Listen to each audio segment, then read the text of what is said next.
Astaghfirullah. Bismillahirrahmanirrahim.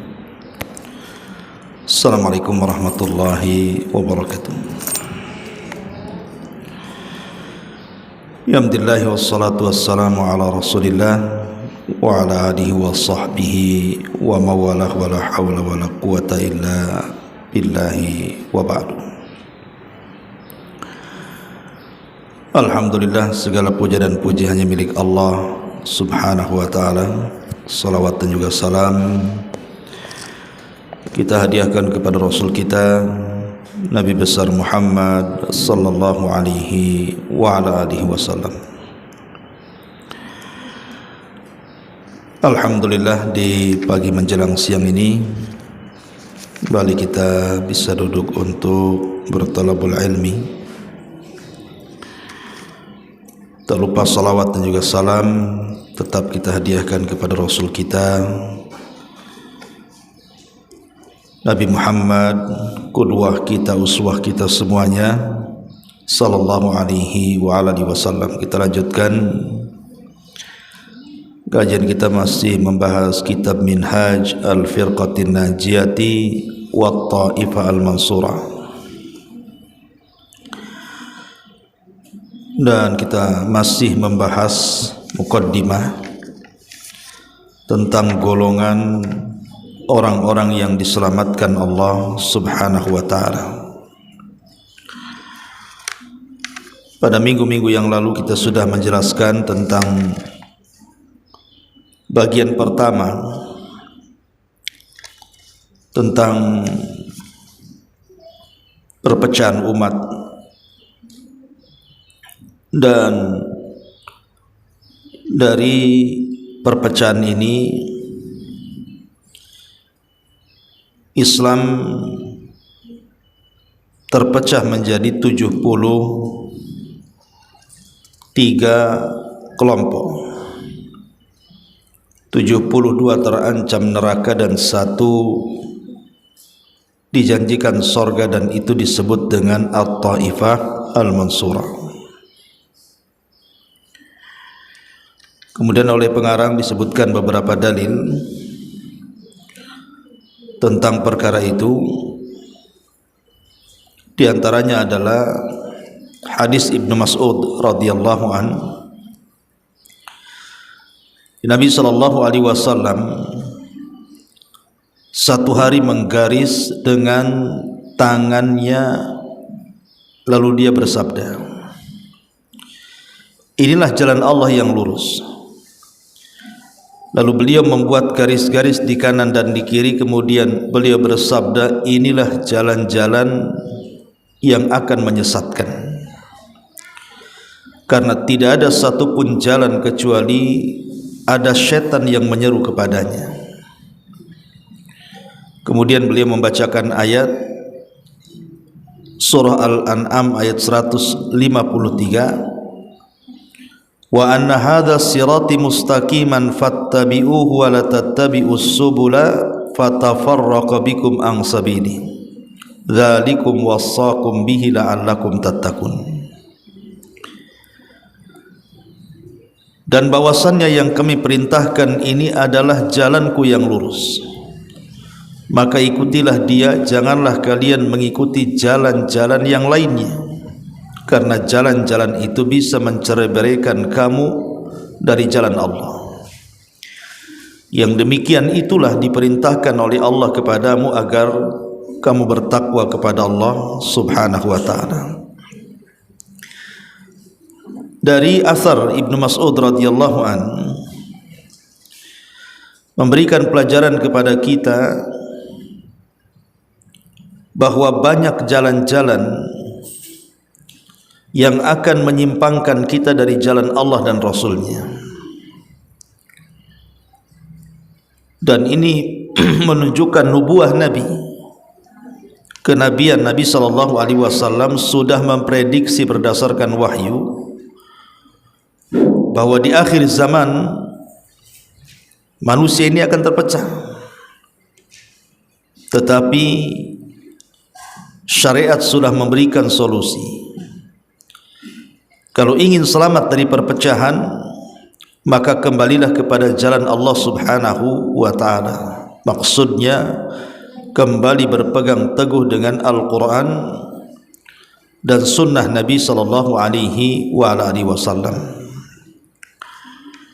Itu inti daripada muqaddimah pada bagian pertama. Kita masuk pada bagian kedua. Di sini semakin terang pengarang menyebutkan beberapa poin tentang ciri-ciri golongan orang yang diselamatkan Allah Subhanahu wa ta'ala. Perhatikan halaman kelima. Yang pertama, golongan yang selamat adalah golongan yang senantiasa berpegang teguh kepada manhaj Rasulullah sallallahu alaihi wasallam dalam hidupnya dan juga manhaj para sahabat sesudahnya. Kemudian beliau mengatakan maksudnya adalah Al-Quran yang diturunkan Allah kepada Rasulnya, dan beliau jelaskan kepada para sahabatnya dalam hadis-hadis yang sahih, di mana beliau memerintahkan umat Islam agar berpegang teguh kepada keduanya, sebagaimana sabdanya, taraktu fikum amrayni atau syai'aini lan tadillu ba'dahuma kitaballahi wa sunnati wa lan yatafarraqa hatta yarida alayya al-hawd. Aku tinggalkan kepadamu dua perkara, kalian tidak akan tersesat selamanya apabila berpegang teguh dengan keduanya. Apa itu? Kitabullah, maksudnya Al-Quran, dan sunnahku, kata Nabi SAW. Keduanya tidak akan berpisah sehingga mendatangiku di telaga Al-Kautsar untuk ucapan terima kasih. Ma'asyiral muslimat yang dimuliakan Allah Subhanahu wa ta'ala, kita tahu bahwa Allah Subhanahu wa ta'ala sudah menganugerahkan kepada kita agama yang sangat-sangat sempurna dan paripurna. Dan itu disyaratkan dalam surah Al-Maidah ayat 3. Allah mengatakan, al-yawma akmaltu lakum dinakum wa atmamtu alaikum ni'mati wa raditu lakumul islam madina. Pada hari ini telah aku sempurnakan kepada kalian agama kalian. Jadi agama kita, agama Islam itu agama yang sempurna, tidak boleh ditambah, tidak boleh dikurangi, dan tidak boleh dirubah-rubah, karena sudah sempurna. Bahkan agama yang sempurna ini sebagai nikmat Allah yang besar, karena Allah yang mengatakan, wa atmamtu alaikum ni'mati, aku sempurnakan Islam ini sebagai nikmat Allah terbesar untuk kalian, dan aku redha Islam sebagai agamaku. Lah Islam yang sangat sempurna, yang tidak ada agama yang melebihi Islam dalam kesempurnaannya, di mana seluruh aspek kehidupan manusia diatur dalam Islam sampai kepada urusan kamar mandi, jamban, apalagi urusan politik. Itu ditopang oleh dua kekuatan. Pertama Al-Quran dan juga sunnah Nabi SAW. Itulah yang menopang Islam. Kalau bukan karena Al-Quran dan sunnah Nabi SAW, tentu Islam tidak akan mendapatkan kesempurnaan. Tetapi walaupun demikian, Al-Quran dan sunnah juga perlu dipahami dengan pemahaman yang benar. Tidak bisa kemudian Al-Quran dipahami sendiri dengan akal-akal kita. Begitu juga sunnah Nabi SAW tidak boleh dipahami dengan pikiran dan akal kita, karena akal dan pikiran manusia itu terbatas. Apalagi satu kepala dengan kepala yang lainnya itu berbeda cara pandang dan berfikir. Sebab kalau seandainya kemudian Al-Quran dan Sunnah diserahkan kepada setiap akal manusia, maka akan banyak terjadi perselisihan.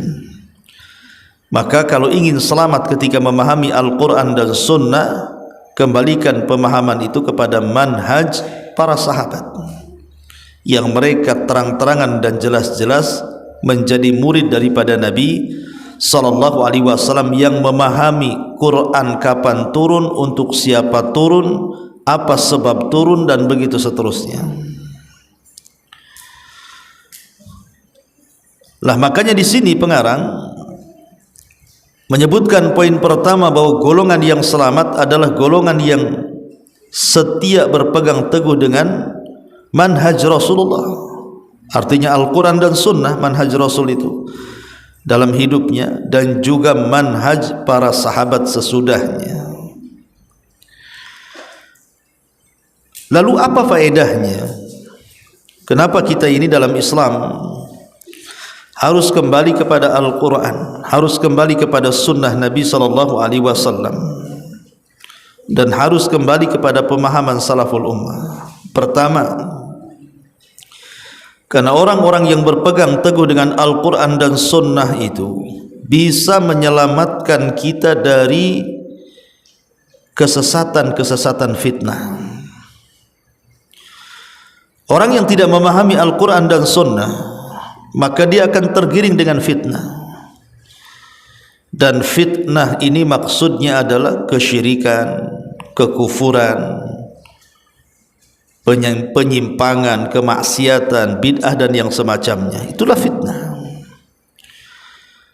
Orang yang tidak kuat berpegang teguh dengan Quran dan Sunnah pasti terkena fitnah-fitnah ini. Boleh jadi dia terjerumus kepada kesyirikan karena tidak paham, seperti yang banyak terjadi di masyarakat.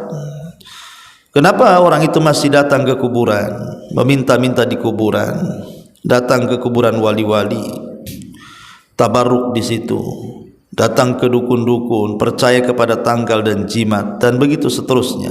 Itu karena tidak memahami Quran dan Sunnah. Padahal Al-Quran dan Sunnah datang untuk memberantas kesyirikan. Makanya kita lihat orang-orang yang kembali kepada Al-Quran dan Sunnah, mereka jauh dari kesyirikan.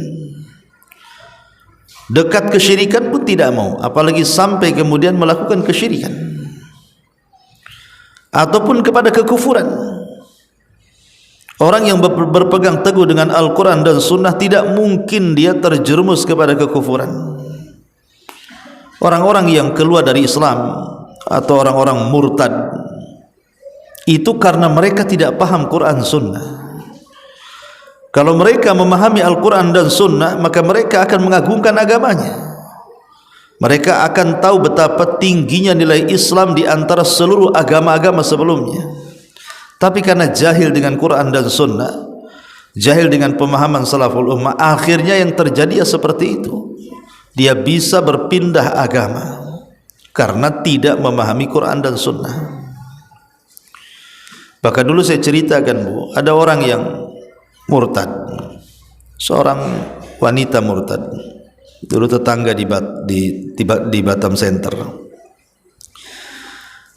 Ketika dia masuk Nasrani, kemudian bolak-balik masuk gereja, tiba-tiba dia mengatakan, aku tidak pernah mendapatkan ketenangan ketika aku berada di agama Islam, katanya. Dan aku baru dapat ketenangan setelah aku pindah agama. Kan jahil, Bu, orang kayak gini. Bagaimana dia bisa ngomong seperti itu? Coba kalau seandainya ketika dia menjadi seorang muslimah, dia bolak-balik masuk masjid, dia bolak-balik hadir di majelis ilmu, dia terus mengamalkan Islam, tentu dia akan merasakan kelezatan dan ketenangan serta kenikmatan agama Islam.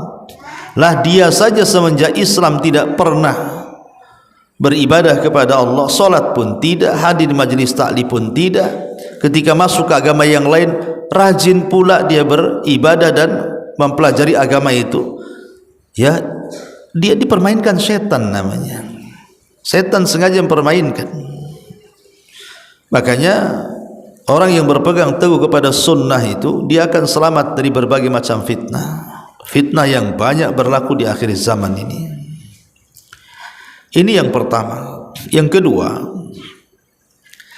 kenapa kita ini disuruh untuk berpegang teguh betul-betul kepada Al-Quran dan Sunnah dalam Islam ini? Karena orang yang berpegang teguh dengan Al-Quran dan Sunnah ini bisa melindungi kita dari terjatuhnya kita kepada perkara syahwat dan syubhat. Saya ulangi, yang kedua, orang yang berpegang teguh dengan Al-Quran dan Sunnah, maka dia akan mendapatkan ismah, perlindungan, penjagaan, pemeliharaan untuk terjatuh kepada perkara-perkara syahwat ataupun perkara-perkara syubhat. Perkara syahwat ma'ruf. Syahwat ini kan dimunculkan dari hawa nafsu. Kenapa timbul syahwat? Karena dorongan syahwat itu hawa nafsu. Dan syahwat ini ada di kepala dan ada di perut.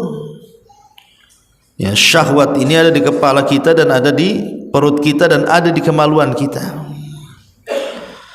Maka orang-orang yang berpegang teguh kepada Al-Quran dan Sunnah tidak mungkin kepalanya rusak. Tidak mungkin dia memandang yang diharamkan, mendengar yang diharamkan, mengucapkan perkara-perkara yang diharamkan, memikirkan sesuatu yang diharamkan, mustahil.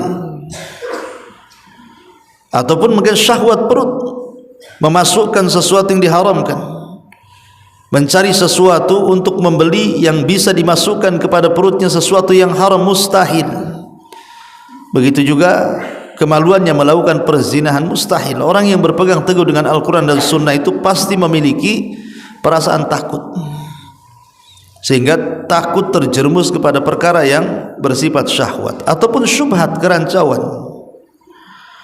Kenapa orang bisa ragu-ragu terhadap Islam ketika ada orang yang, contoh saja umpamanya, menyamakan Al-Quran dengan Injil tentang Nabi Isa.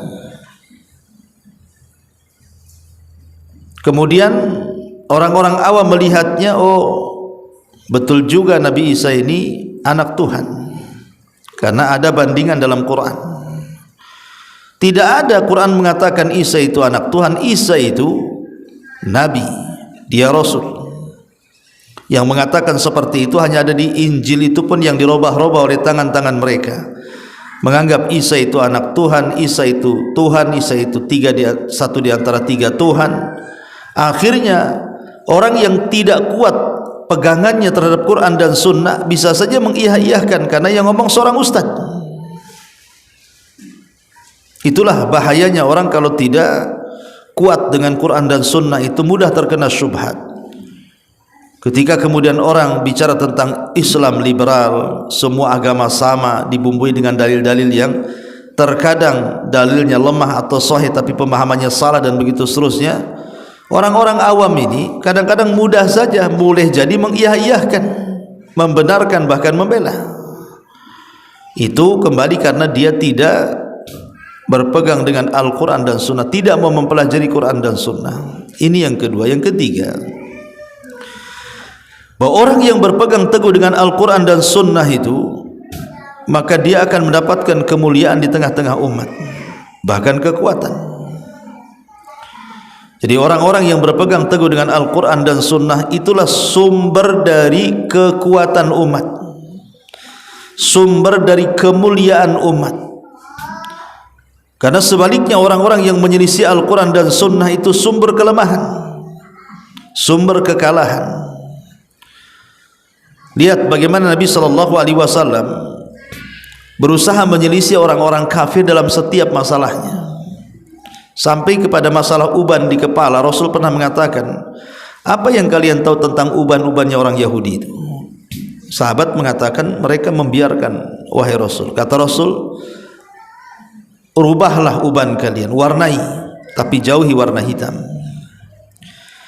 Lihat bagaimana Nabi SAW sampai kepada urusan uban saja tidak mau seperti orang kafir.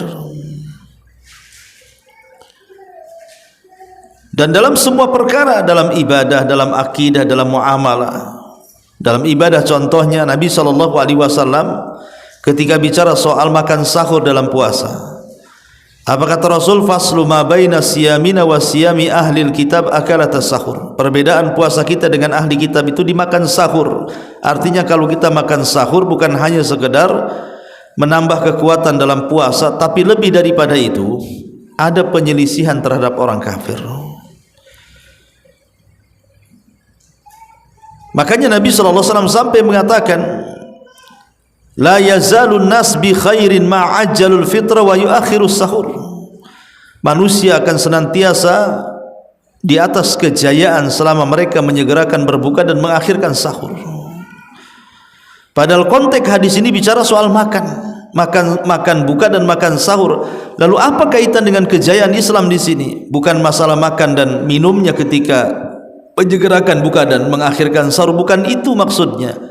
Karena di dalam menyegerakan dan mengakhirkan itu terdapat penyelisihan terhadap ahli kitab. Dan ketika kita menyelisih mereka, itulah puncak dari kejayaan, puncak dari kemenangan. Ketika kita mengekor kepada mereka, taklid kepada mereka, ikut-ikutan dengan mereka, itu menunjukkan kelemahan dan kekalahan kita. Makanya kenapa dengan kembalinya kita dengan Al-Quran dan Sunnah itu bisa memberikan kejayaan dalam Islam, karena kita punya identitas. Kita tidak perlu mengimpor ajaran dari luar, karena Islam itu sudah sempurna. Ini yang ketiga. Yang keempat, bahwa i'tisam, berpegang teguh dengan Al-Quran dan Sunnah itu bisa membuka ikatan-ikatan syaitan, gangguan-gangguan syaitan. Jadi orang yang kembali kepada Al-Quran dan Sunnah itu bisa melepaskan ikatan syaitan dan gangguannya. Karena syaitan itu berusaha menyesatkan kita itu supaya menjauh daripada Al-Quran dan Sunnah. Bagaimana syaitan itu setiap malam mengikat tengkuk kita dengan 3 ikatan, supaya kita menyelisih Quran Sunnah, supaya solat malamnya bablas, kemudian subuhnya pun tinggal. Akhirnya sebagian mereka ada yang tidak sholat subuh. Jadi setan itu berusaha, ataupun berikan was-was, kepada kita dengan was-was yang di dalamnya adalah menyelisihi Al-Quran dan Sunnah. Maka dengan kembali kepada Al-Quran dan Sunnah itu bisa menghindarkan dari tipu daya setan dan langkah-langkahnya. Ini yang keempat. Yang kelima, bahwa berpegang teguh dengan Al-Quran dan Sunnah itu dalil tentang sehatnya akal kita, Bu, dan istiqomahnya fitrah kita. Karena tidak mungkin akal yang sehat menyelisihi Quran dan juga Sunnah yang sahih. Tidak mungkin fitrah yang lurus juga menyelisihi Al-Quran dan Sunnah yang sahih. Karena yang namanya Al-Quran dan juga Sunnah yang sahih itu tidak menyalahi akal dan tidak menyalahi fitrah. Kalau sekiranya kemudian ada orang-orang yang melawan Al-Quran dan Sunnah dengan pikiran dan akal mereka, maknanya tidak sehat akalnya. Karena tidak mungkin Al-Quran dan Sunnah yang sahih itu menyelisihi akal dia. Karena ada sebagian kelompok yang mereka mendewakan akal mereka. Jadi kalau seandainya ada nas Al-Quran atau hadis Nabi SAW yang sahih bertentangan dengan akal mereka, yang dibuang bukan akalnya, tapi yang dibuang nas Quran dan Sunnahnya. Akhirnya apa? Hadis yang sahih dilemahkan dia. Contoh umpamanya, Nabi SAW mengatakan, apabila ada seekor lalat masuk di bejana minum kalian, dan di bejana itu ada minuman yang masih kita manfaatkan untuk diminum, maka kata Rasul, celupkan lalat itu, kemudian buang, dan kau boleh meminumnya kembali air yang ada dalam gelas itu. Timbul orang-orang yang cetek akalnya, yang pendek akalnya, mengatakan, alah mustahil, mana ada lalat di satu sayapnya ada obat, di satu sayapnya ada penyakitnya. Namanya lalat itu ya penyakit, semua hidup di kotoran. Belakangan dilemahkan pula hadis itu. Itu bukan hadis dari Nabi. Padahal hadis yang sahih tidak bertentangan dengan akal, karena buktinya ada penelitian dari dokter-dokter muslim. Rupanya benar apa yang disabdakan Rasul 14 abad yang silam itu, bahwa di sayap lalat itu terdapat obat dan penyakit. Terdapat obat dan penyakit. Makanya karena orang yang berpegang teguh dengan Quran Sunnah itu pasti sehat akalnya dan pasti lurus fitrahnya. Kemudian yang keenam, bahwa berpegang teguh dengan Al-Quran dan Sunnah itu bisa melahirkan ketenangan hati, ketenangan jiwa. Sebaliknya orang-orang yang menyelisih Al-Quran dan Sunnah itu jiwanya tidak akan tenang. Karena Allah yang mengatakan wa man a'rada an dzikri fa inna lahu ma'isyatan dhanka. Barang siapa yang berpaling dari peringatanku, dari Al-Quran, dari Sunnah Nabi, maka kami akan berikan kehidupan kepadanya, kehidupan yang sangat sempit dan menyempitkan. Tapi sebaliknya orang-orang yang kembali kepada Al-Quran dan Sunnah lapang dadanya. Dia tidak akan terkena kesedihan, dia tidak mungkin terkena kesesatan. Makanya ayat yang sering ibu dengar dalam surah Al-Baqarah, fa imma ya'tiyannakum minni hudan fala khaufun alaihim walahum yahzanun. Dalam ayat yang lain, faman tabi'a hudaya fala yadhillu wala yashqa. Barang siapa yang mengikuti petunjukku, kata Allah, maksudnya Al-Quran dan Sunnah, maka dia tidak akan merasa khawatir dalam hidupnya dan tidak mungkin merasa sedih. Dalam ayat yang lain, barang siapa yang kembali kepada hidayah Allah berupa Quran dan Sunnah, dia tidak mungkin sesat dan tidak mungkin celaka dan binasa. Begitulah buah kembali kepada Al-Quran dan Sunnah Nabi SAW. Dan yang terakhir tentunya, berpegang teguh dengan Al-Quran dan Sunnah ini bisa menjauhkan kita atau memelihara kita dari perbuatan-perbuatan tercela dalam agama. Menambah-nambah, mengurang-urang, merubah-rubah, alias bid'ah. Karena munculnya bid'ah. Kenapa ada orang yang tidak puas dengan Islam sehingga menambah? Ada yang berusaha mengkhianati Islam sehingga mengurang. Ada yang berusaha untuk membuat khurafat sehingga merubah. Karena mereka tidak betul-betul berpegang teguh dengan Al-Quran dan Sunnah. Kalau mereka berpegang teguh dengan Al-Quran dan Sunnah, tidak mungkin khianat sehingga dia mengurang-urang. Tidak mungkin melakukan bid'ah sehingga menambah-nambah. Tidak mungkin melakukan khurafat sehingga merubah-rubah, dan begitu seterusnya. Makanya penting kita ini kembali kepada Al-Quran dan Sunnah supaya kita mendapatkan keselamatan dunia kita dan akhirat kita. Ma'asyiral muslimat yang dimuliakan Allah Azza wa Jalla, Muhammad ibn Sirin, seorang alim min ulama'i tabi'in, beliau mengatakan, kanu la yakhtalifuna an Ibni Mas'udin fi khamsin. Mereka tidak pernah menyelisihi dari Abdullah ibn Mas'ud dalam 5 perkara. Anna ahsanal hadithi kitabullah. Pertama, sebaik-baik ucapan itu Al-Quran. Wa khairas sunnati sunnatu Muhammadin sallallahu alaihi wasallam. Kedua, sebaik-baik sunnah adalah sunnah Muhammad sallallahu alaihi wasallam. Yang ketiga, wa syarrul umuri muhdatsatuha, dan seburuk-buruk perkara itu sesuatu yang diada-adakan dalam agama. Kemudian kata Muhammad ibn Sirin, wa anna aqyasal kaisi, adapun orang-orang yang paling cerdas adalah atuqa, orang yang bertakwa. Wa anna ahmaqal humki al fujuru, dan sebodoh-bodohnya orang bodoh adalah orang-orang fajir, orang-orang jahat. Nah, di sini apa kata Muhammad ibn Sirin? Bahwa di antara 5 perkara, salah satunya adalah meyakini tidak ada perkataan yang lebih indah dibandingkan Al-Quran, tidak ada sunnah yang lebih lurus dibandingkan sunnah Nabi, dan tidak ada perkara yang paling buruk kecuali yang diada-adakan dalam agama. Kemudian juga perkataan Imam Malik ibn Anas rahimahullahu ta'ala, dia mengatakan, kana Umar ibnu Abdul Aziz, adalah Umar bin Abdul Aziz, beliau mengatakan, sanna Rasulullah sallallahu alaihi wasallam wa wulatul amri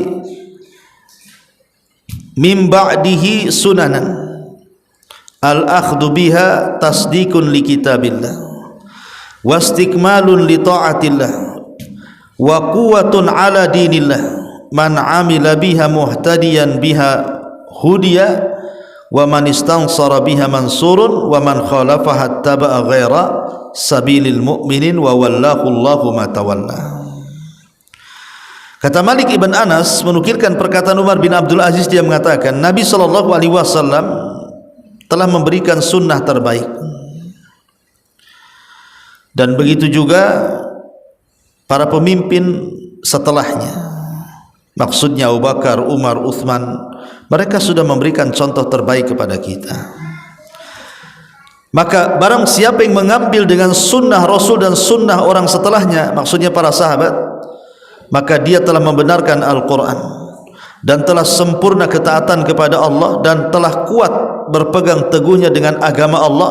Dan barang siapa yang beramal dengan apa yang disunnahkan Rasul dan orang yang setelahnya, maksudnya para sahabat, maka dia akan diberikan petunjuk. Dan barang siapa yang menolongnya, maka dia akan ditolong. Dan barang siapa yang menyelisihinya, maka dia telah mengikuti jalan selain orang yang beriman, dan Allah akan palingkan dia kemana dia berpaling. Wa wallahu Allahu ma tawalla. Allah palingkan dia kemana dia berpaling. Lihat ucapan Umar bin Abdul Aziz bahwa Rasul dan para sahabat itu sudah memberikan contoh terbaik kepada kita dalam agama kita.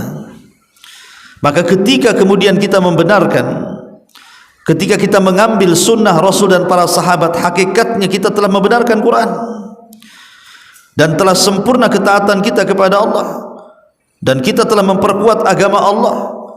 Dan siapa yang mengamalkan apapun dicontohkan Rasul dan para sahabatnya, pasti diberikan hidayah. Kalau dia menolong, pasti ditolong. Kalau dia menyelisihi, maka dia berarti telah mengikuti jalan orang-orang yang beriman, dan Allah akan sesatkan sesuai dengan keinginannya sesat. Itulah pentingnya kembali kepada Al-Quran dan sunnah Nabi SAW. Kemudian juga perkataan Uthman ibn Hadir al-Azdi rahimahullah tadi mengatakan, aku berkata kepada Ibnu Abbas radhiyallahu anhuma, ausini wahai Ibnu Abbas, bisa enggak kau wasiatkan untukku? Maka Ibnu Abbas mengatakan, alaika bil istiqamati wattiba'il athari wa iyyaka wattabaddum. Wajib atas kalian istiqamah, wajib atas kalian mengikuti asar, maksudnya sunnah Nabi. Hati-hati dari perkara baru dalam agama. Begitulah ucapan para ulama tentang pentingnya kembali kepada Al-Quran dan juga sunnah Nabi sallallahu alaihi wasallam. Taib, kita lebih dekat lagi. Tentu kalau Al-Quran sudah jelas, dia hujah kita kaum muslimin, tidak diragukan lagi, karena Quran tidak perlu diteliti ayat per ayatnya, apakah lemah, apakah sahih, tidak perlu ayat itu. Semua ayat Quran itu sahih dari Allah. Tapi hadis kan tidak, harus diteliti dulu, sehingga ada yang sahih, ada yang lemah, ada yang maudhu, dan begitu seterusnya.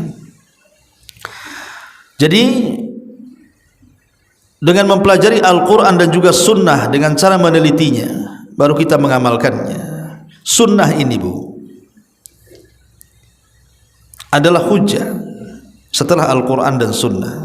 Setelah Al-Quran adalah sunnah. Makanya Allah Subhanahu wa taala berfirman dalam Al-Quran itu, wa man yuti'ir rasul faqad ata Allah. Siapapun yang taat kepada Rasul berarti dia telah taat kepada Allah. Menunjukkan apa? Kita tidak boleh berpegang teguh dengan Quran sunnah, dengan Quran saja, tapi harus ada yang keduanya, sunnah. Karena ada di akhir zaman, kata Nabi SAW, orang yang disebut dengan ingkarus sunnah, baik secara keseluruhan atau sebagian. Mereka menolak sunnah dan mereka hanya berpegang teguh dengan Al-Quran. Mereka lah ingkarus sunnah.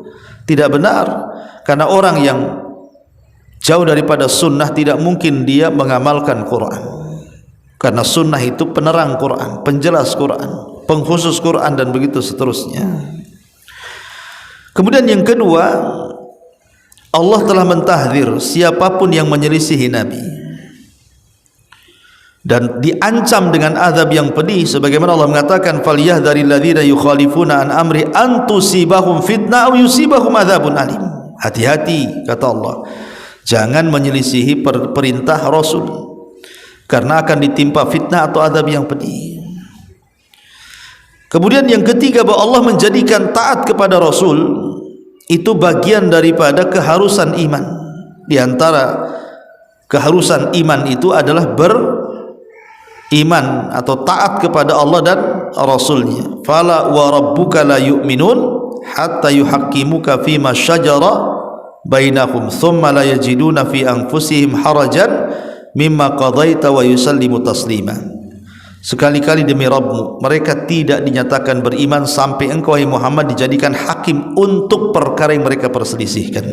Jadi Allah menjadikan kewajiban iman itulah ketaatan kepada Nabi sallallahu alaihi wasallam, dan yang terakhir tentunya Allah merintahkan hambanya untuk al-istijabah. Apapun yang dikatakan Nabi masuk di akal atau tidak, kita katakan sami'na wa ata'na. Diketahui hikmah atau tidak, kita katakan sami'na wa ata'na.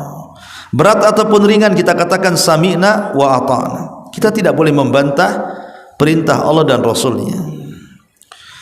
Ma'asyiral muslimat yang dimuliakan Allah subhanahu wa ta'ala, saya akan sebutkan 3 contoh bagaimana para sahabat Nabi sallallahu alaihi wasallam memberikan contoh kepada kita tentang pentingnya berpegang teguh dengan Quran dan Sunnah ini. Pertama, Umar bin Khattab radhiyallahu anhu.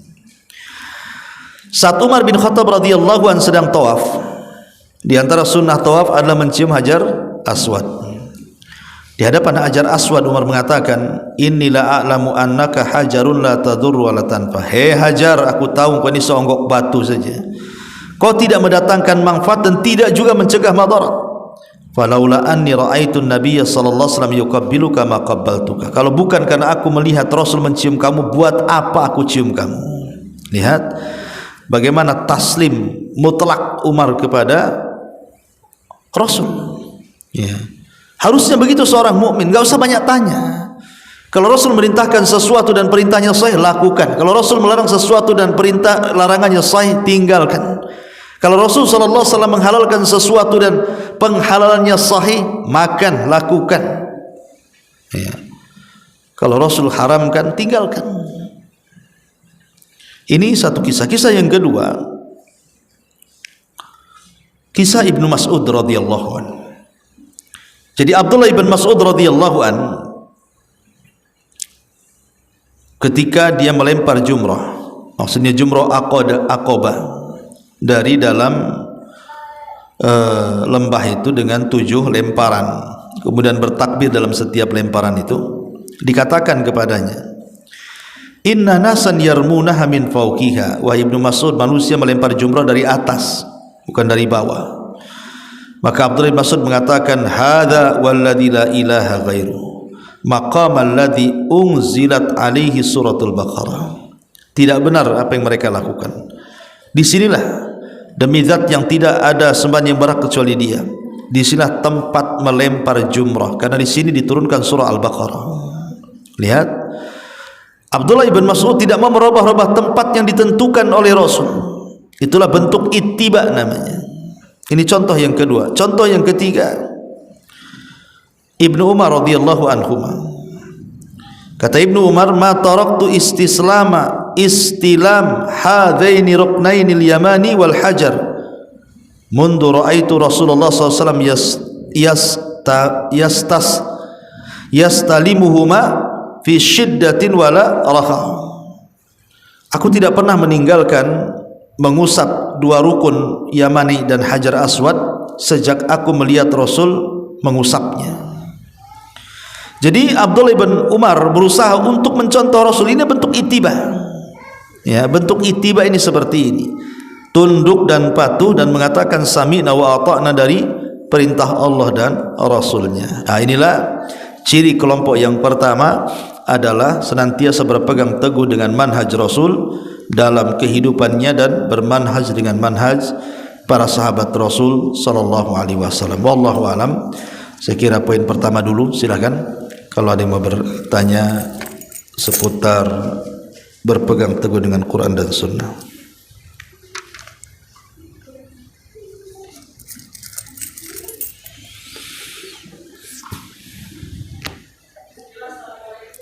Waalaikumsalam warahmatullahi.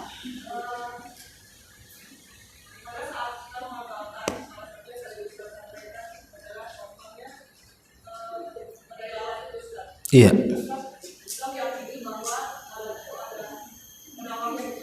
Iya.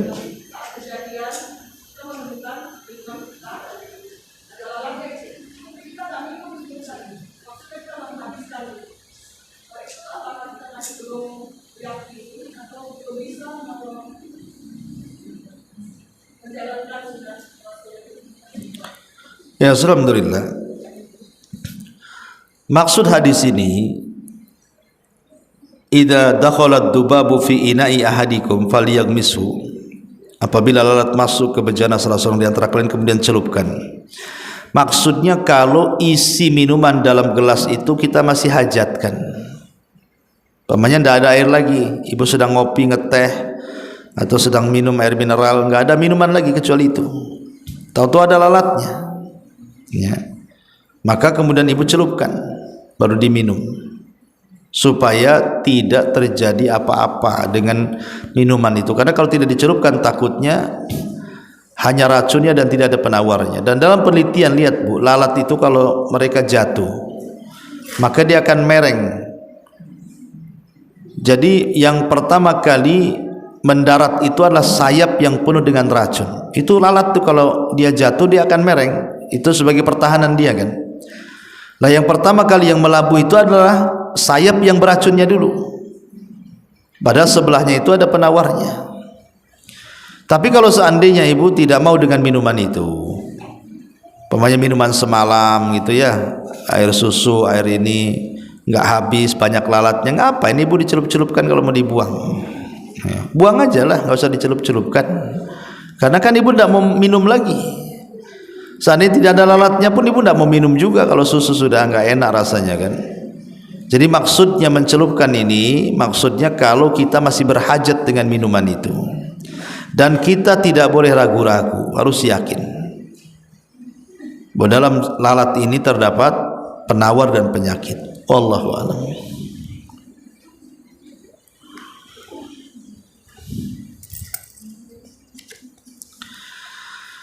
Sudah? Baik, kalau sudah. Ya.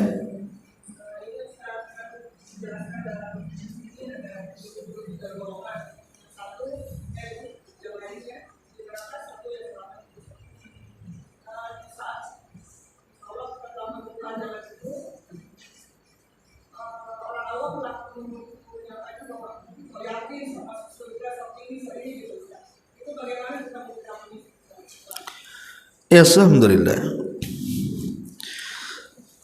Adapun hadis tentang sataftariku ummati ala 73 firqatan kulluhum finnar illa wahida, bahwa umat ini akan terpecah menjadi 73 kelompok, 72 terancam neraka dan satu direct masuk surga. Kemudian dijelaskan mereka adalah jamaah. Dalam riwayat ditafsirkan jamaah itu maksudnya ma'ana alaihil yauma washabi, orang-orang yang senantiasa berpegang teguh dengan sunnahku dan sunnah para sahabatku. Jadi kalau kita sudah berusaha untuk kembali kepada sunnah Nabi, kepada sunnah para sahabat, kemudian ada orang yang dengan penuh ejekan mengatakan jangan sok benar sendiri, jangan sok masuk surga sendiri, merasa pemegang kunci surga sendiri dan begitu seterusnya. Nah, abaikan saja. Karena Allah mengatakan wala tuti aktsara man fil ardi yudilluka an sabilillah. Kalau engkau mengikuti kebanyakan suara manusia, maka suara manusia yang banyak itu akan banyak menyesatkan dirimu dari jalan Allah. Gak perlu ibu pedulikan ucapan-ucapan itu. Yang penting ibu terus saja berpegang dengan Al-Quran dan Sunnah. Terus belajar, amalkan, belajar, amalkan. Yang sesuai kita amalkan, yang tidak sesuai kita tinggalkan. Karena orang-orang yang tidak suka dengan orang-orang yang berpegang dengan Quran dan Sunnah itu sudah ada sejak zaman Nabi. Mereka akan membuat label-label tertentu. Nabi saja dilabeli tukang sihir, dilabeli orang gila, dilabeli tukang sair, perangkai sair, macam pecah belah. Pasti ada yang melabeli. Orang-orang yang kembali kepada Quran Sunnah itu tidak mungkin lepas dari label-label itu. Ya, tentu dengan berbeda bahasa gitu ya. Tapi itu memang tantangan. Semakin berkuat kita ini berpegang teguh dengan Quran dan Sunnah, maka kondisinya seperti memegang bara api. Kalau kita tahan dengan api itu, maka kita selamat. Kalau kita tidak tahan karena panasnya, maka hilanglah keselamatan itu kepada kita. Jadi tidak perlu dipikirkan ucapan-ucapan manusia. Yang jelas kita tidak mengklaim, kita kan hanya berusaha. Ya, kita tidak merasa memegang pintu surga. Kita tidak pernah merasa kita ini paling bersih sendiri, tidak. Tapi kita berusaha untuk kembali dan mengembalikan manusia ke dalam Al-Quran dan Sunnah Nabi Sallallahu Alaihi Wasallam. Wallahu a'lam. Ya, waalaikumsalam.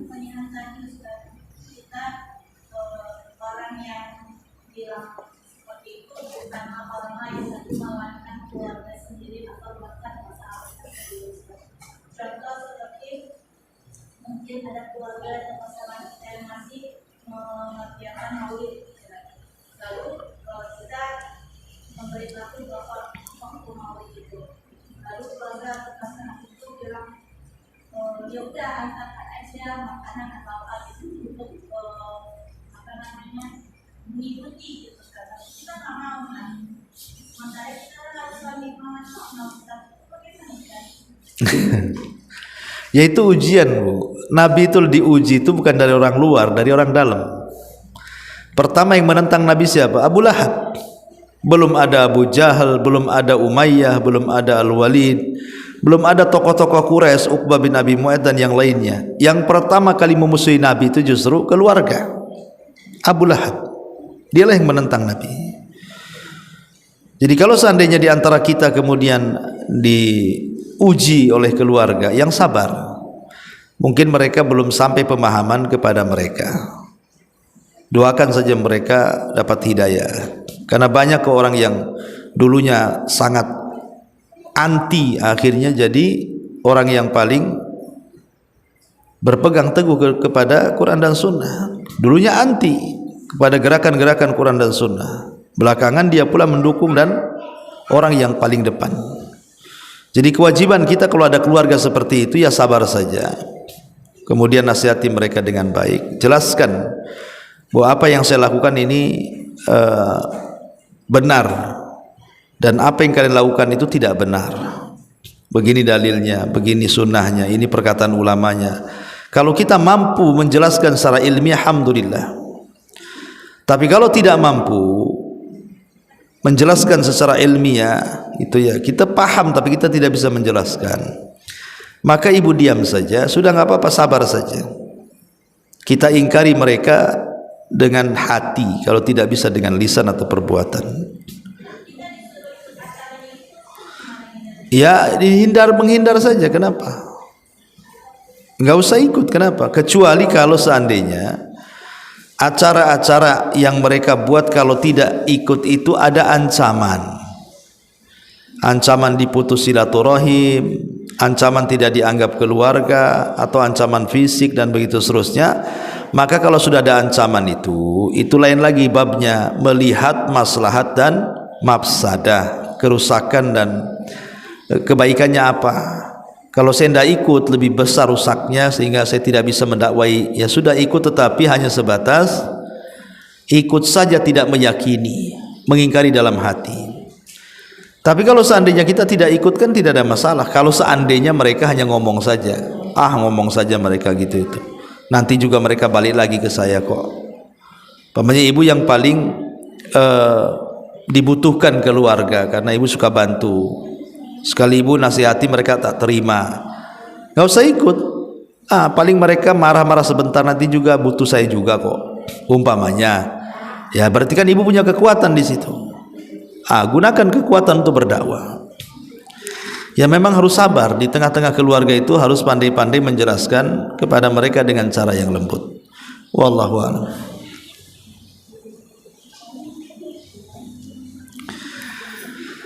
Ya, sampai di sini. Subhanakallah bihamdika, asyhadu an la ilaha illa anta